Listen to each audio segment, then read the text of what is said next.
بسم الله الحمد لله والصلاة والسلام على رسول الله وعلى آله وصحبه ومن والاه رب اشرح لي صدري ويسر لي أمري واحلل عقدة من لساني يفقهوا قولي.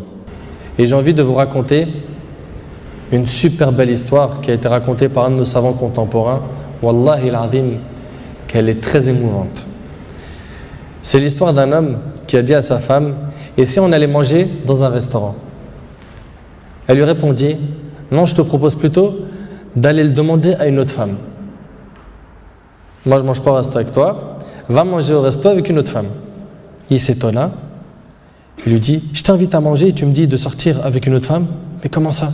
Je ne suis pas de ce genre d'homme. Et quelle femme tu parles? Et de quelle femme tu parles? Elle dit: ta mère. Imagine la scène. Ta mère, je renonce aujourd'hui à ton invitation pour que tu invites ta mère.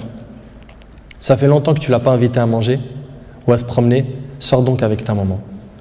Il lui a dit qu'Allah il te récompense. Et il a tout de suite appelé sa mère et lui a dit: maman, prépare-toi, je vais venir te chercher en voiture et on ira manger et se promener ensemble. Sa mère ne l'a même pas cru. Sa mère ne l'a pas cru.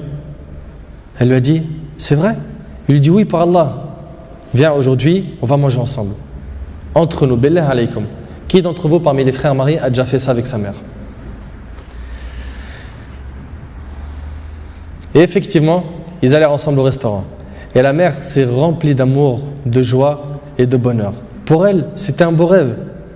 Peu lui importe la nourriture ou l'endroit où elle était, c'est-à-dire même manger par terre ou sur le trottoir ou dans la rue, le plus important, c'est qu'elle était avec son fils et que son fils était bienfaisant envers elle. Et qu'il ne l'a pas oublié, qu'il ne l'a pas négligé en s'occupant de sa femme et de ses enfants, et elle passa un jour avec lui qui était l'un des meilleurs jours de sa vie. Elle lui dit au retour, l'homme dit à sa mère au retour: maman, t'es contente? La sortie t'a plu?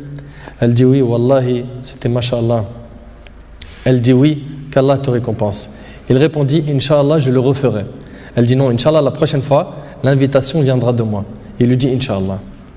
Et des semaines et des mois passèrent, le frère a été occupé, puis sa mère tomba malade et mourra. Qu'Allah lui fasse miséricorde. Son fils était très triste.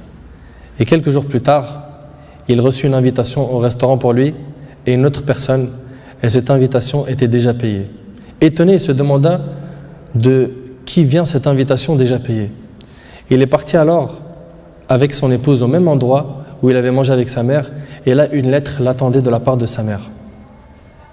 Il y avait écrit: mon cher fils, qu'Allah te récompense, je t'avais promis de t'inviter au même endroit pour manger, mais tu étais souvent occupé.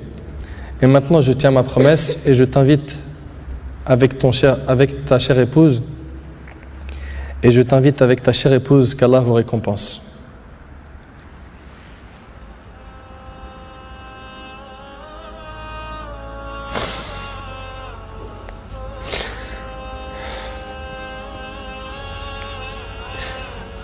Wallahi mes frères, la valeur de la mère elle est très sacrée.